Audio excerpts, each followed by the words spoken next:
What's up, everybody? Matt Gajewski here, back again with the Awesemo team, talking some college football DFS. I had a bowl season. We're going to kick things off with a 2-game slate on Friday. But before we get started, make sure to hit that thumbs up button, subscribe to the channel, and hit the notification bell so you know when this and all other content goes live.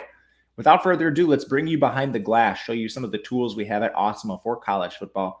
We're going to look at player data here, but we also have projections, ownership projections, slate write-ups, everything you could possibly need to dominate college football DFS.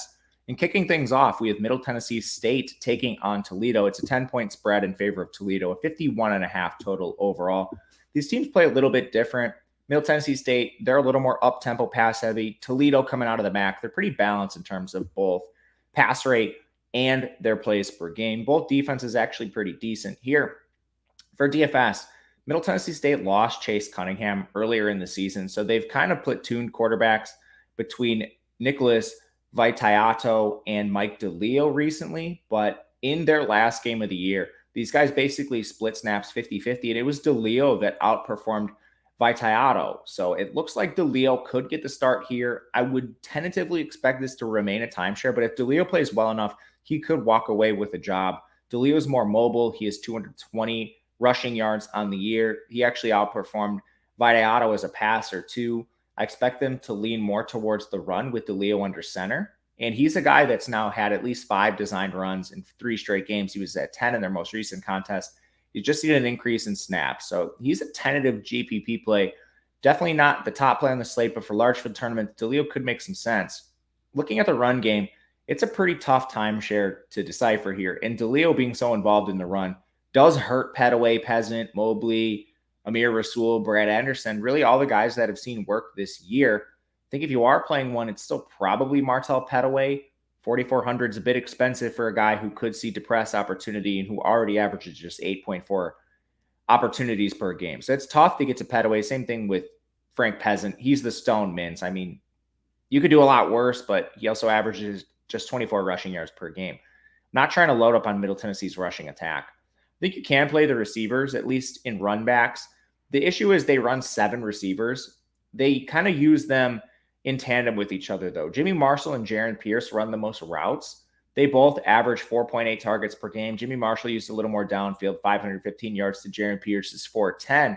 However, these guys have taken a little bit of a backseat in recent weeks to Jalen Lane and Yusuf Ali. They're also cheaper. So Jalen Lane, Yusuf Ali are averaging 6.5 targets per game in the last 4. Pierce and Marshall are averaging 4.3. Now, the routes still favor Marshall and Pierce, but that has trended towards Lane and Ali as well. These are the top 4 receivers, and a guy like Yusuf Ali at 3,700 could very easily be used as a cheap run back to Toledo stacks. The issue is, it's not just these 4 receivers in the field. They do use Isaiah Gay things. They use DJ Anglin Chisholm. They use CJ Windham as rotational receivers. All these guys have at least 220 receiving yards in the year. They all average at least 3.5 targets per game over the last 4. So if one of them scores a touchdown, they could be GPP viable. This is a very difficult situation to trust across the board, but Middle Tennessee State's basically a team I'm looking at for GPPs, and probably that's it. For Toledo, the team with a much higher implied team total here, 10-point favorites, of course. DeQuan Finn is probably the premier dual threat on the slate. It's going to be between him and Grayson McCall. But DeQuan Finn is a slightly more difficult matchup. He didn't start the entire year, but he now has 419 rushing yards, averages about 156 as a passer. When you isolate just games he started and played throughout, it's much higher. So DeQuan Finn does project over 200 yards for us. He's 8K, but it's completely fine given their team total. In the run game, Bryant Koback is the highest projected rusher on the entire slate right now. There's a situation in Coastal Carolina that could change that. But right now, Koback, he's a guy that averages nearly 19 touches per game. He's active as a receiver. He actually has the 3rd most targets on the team. And then he averages over 100 rushing yards per game. Middle Tennessee State's a slight step up in competition in terms of matchup here, but Koback still should be the voluminous runner we've seen throughout the year. Micah Kelly's a change of pace, 3,500, so he's going to be more your tournament kind of guy, but he has at least 6 carries in 3 of the last 4 games, averages 5.3 touches per game. Big tournaments, I'm fine with Kelly. Probably playing him over Jock Stewart, but don't really want to play either of them in low-risk contests, just going to hit Koback. In the receiving game, they'll rotate receivers a little bit here, but they did lose Bryce Mitchell during the season, kind of narrowing opportunity. The top two guys are Isaiah Winstead and Devin Maddox. They average 5.4 and 4.6 targets per game, respectively. Winstead has more targets, but Maddox has more receiving yards at 562 to 485. Both are completely fine. Prefer Maddox as the cheaper option, but you can play either. From there, they've begun switching up receivers between Matt Landers, Jerwan Newton, Denzel McKenzie-Lewis, and Demir Blankenship. Landers had a 5-target game in their most recent contest, but routes are still an issue for him. 5,200 is pretty egregious considering Winstead and Maddox are more involved in the offense and they're cheaper. So Landers is a fade. Jerwan Newton hasn't been targeted in 3 games. He's been battling an injury. You'll have to watch his status. Denzel McKenzie-Lewis also missed their most recent game with an injury. Again, these guys have a lot of time to get healthy, so I'm expecting them to play. But if they're out, it's going to mean condensed opportunity for Landers, and Demir Blankenship should play a little bit more as well. Ultimately, potential injuries to Jerwan and Denzel McKenzie-Lewis, to me, make Winstead and Maddox better plays overall. Still trying to play them over Landers because of price. In our second game, we have Northern Illinois taking on Coastal Carolina. This game has a much more attractive total at 63.5. So this is where you should be focusing your time. And Coastal Carolina, they're a 10.5 point favorite, giving them a 37 point implied team total. Northern Illinois, not too bad themselves at 26.5. These teams play fairly similar kinds of football. Northern Illinois is average in terms of pace. Coastal Carolina is slow, but both of these teams are very run heavy. And Northern Illinois is a team we've seen be very sensitive to game script the entire year. There's games where Lombardi is completely phased out. There's games where he's really active. He's 7K flat. So digging into these stats, 407 rushing yards per game for Lombardi. He has 3 games over 70 yards, and then the rest of his games are below 30 yards rushing. So it's wild in terms of his floor ceiling combo. The ceiling is certainly there. Like, this guy could rush for 100 yards, but the floor is below 30 or maybe even negative yards for Lombardi. So he's really volatile, especially for a guy who only averages 26 pass attempts per game. And we've seen elite ceiling from Lombardi and then just really, really low floors. So he's risky, but he's definitely viable. The run game, Harrison Whaley hasn't played since week 5. There's been no update on his status, and I wouldn't expect to get one. If he warms up in the game, he probably splits time with Ducker. They run a timeshare regardless, but just noteworthy, we haven't seen Whaley in multiple weeks and probably won't see him here, but watch him. Ducker's been the lead back, but he's ceding a decent amount of work to Clint Ratkovich, who's their primary pass catcher. Ontario Brown returned from injury, and he actually popped up for 14 carries in the last game. If they're not playing with extreme positive game script, this could be a situation where all of the opportunity is limited. Looking at their most recent game against Kent State, we had Javion Ducker carry the ball 29 times.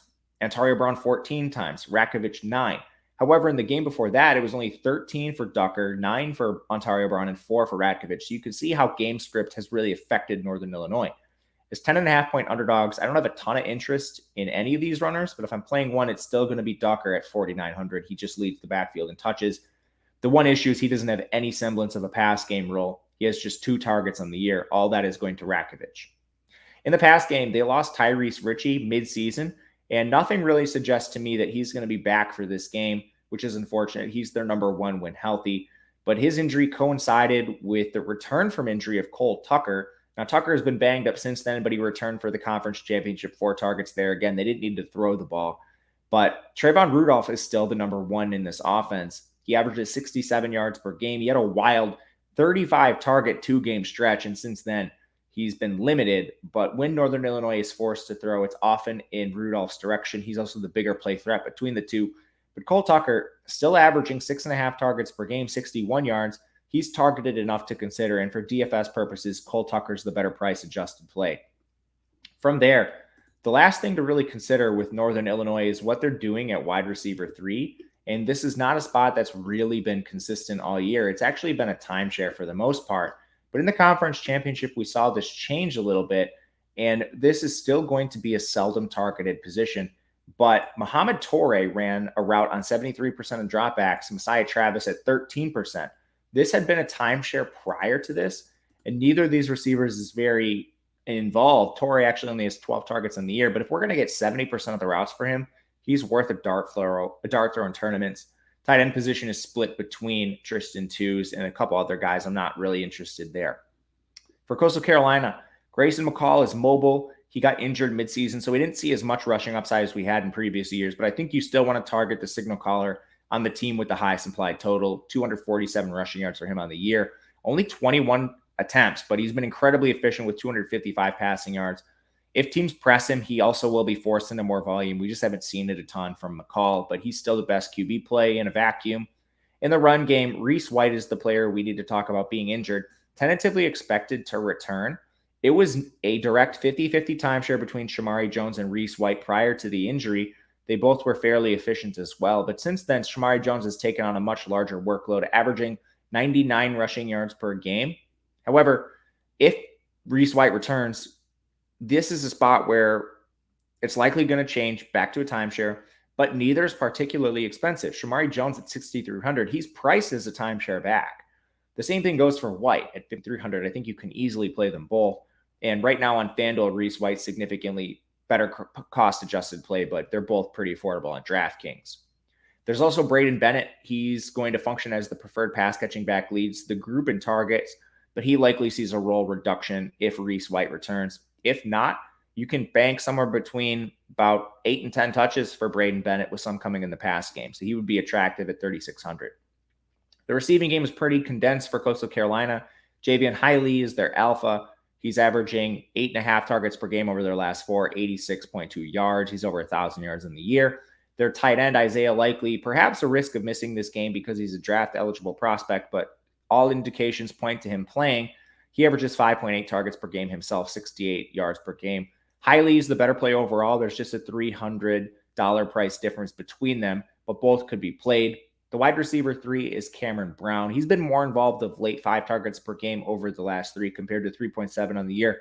Decent consolation prize for this offense, but I'd rather play other players like Maddox or Cole Tucker on the other side. But for tournaments or game stacks, interested in Brown. From there, they don't use the wide receiver 3 much. It's a split between Tyson Mobley and Greg Latushko, just pure GPP plays. But that's the slates. Thank you guys for watching. Let me know in the comment section who your favorite plays are. Would love to hear it. We'll be back breaking down the rest of bowl season throughout. I'm Matt Gajewski on Twitter at Matt_Gajewski. Thanks. And